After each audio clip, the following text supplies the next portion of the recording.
Hello everybody, my name is Strange Eli and welcome to another video. Now I realize that this video is not out on a Sunday. Well, there's only one real reason for that, and it's only because my birthday party was actually this weekend, and it did get pretty exciting. What I do want to talk about today is Rick and Morty Season 3 Episode 2. Now the reason I'm talking about it today is because when Season 3 Episode 1 came out around April Fool's Day, I had made a video talking about my theories about what Season 3 was basically going to be framed around. Not necessarily like the overarching themes, but the fact that it was a simulation in Morty's mind and all these sort of things that I thought would eventually be revealed. However, long story short, that's not what it's about. But I do want to talk to you today about Season 3, Episode 2, because it is so exciting to have Rick and Morty back on the air so we can watch that good-ass show. So, I wrote down some notes about what the episode entailed, as well as a little doodle on the back. But I just wanted to go over some points about the episode that I think are really important and may kick off some things for the later episodes. Now, the first thing we open on is Rick, Morty, and Summer coming back from some other adventure. Jerry is standing in the garage. He's packing up the last of his stuff and he's going to be leaving. At this moment, we see that Summer is very much disconnected from her dad. She has cut ties with him. She is giving him as little attention as possible, and she's ready for him to leave.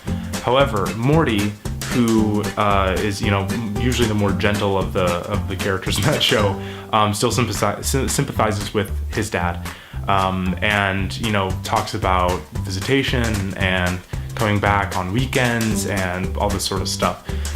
So we can kind of see that their dynamic as we enter the episode. So we go to this Mad Max inspired world, and Summer becomes ruthless. She is, she's killing people. She does not care. She's leaving whenever she wants. And of course, Rick, being Rick, kind of supports these ideas because, nothing matters. The universe is infinite, blah, blah, blah. Summer is really dealing with the divorce very poorly and very unhealthily. And now you could claim the same thing about Morty, because Rick actually injects his arm with this muscle memory stuff that makes his arm super big, and he starts beating the shit out of all of these people from the wasteland. And while he's doing it, he's channeling his anger about his father through his violence. And while this is, violence is not usually the healthiest way to deal with a loss or big change or stress like that, he's making a lot of realizations about his dad and realizing that, he didn't need him. He'll see him, but it's not important that he's in their life anymore. The thing that Rick is looking for in this post-apocalyptic world is this little isotope. He finds a little bit of it, and then they find this huge rock of it, which is supposedly the god of this tribe from this Mad Max world that they're living in. But instead of them stealing it and trying to get away from this group, they steal it, and then they realize that they have to stay.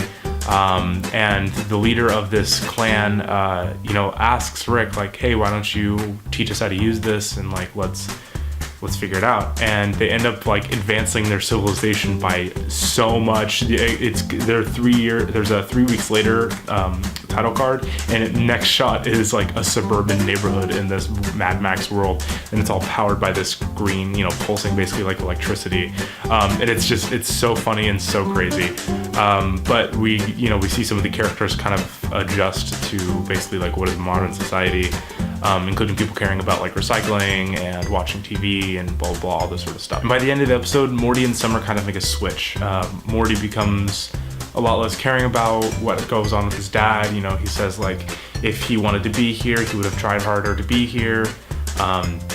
And Summer is I'm gonna go visit dad, and she talks to him and tells him about what stuff is important, and the stuff that she learned while she was in this Mad Max world.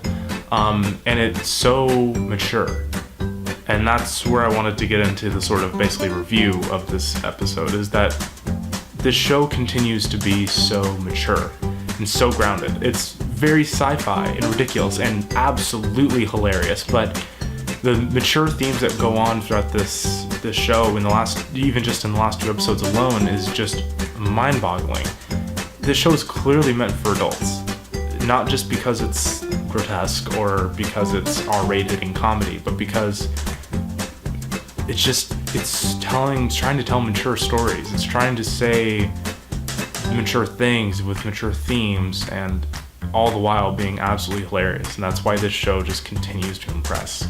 Now, where I think it's going to be going from here, who knows? The stinger, the preview for the next episode, talked about showed Pickle Rick, so I'm excited for that because that was a really good highlight from the season 3 trailer.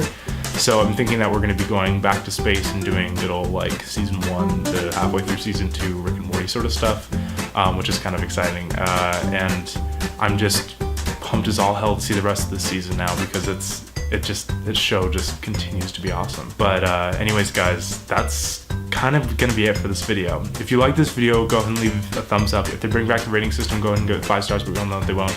In the comments down below, tell me whatever you think about Rick and Morty. Tell me what you think about this episode, this season, and how amazing it is, and that will kind of be it.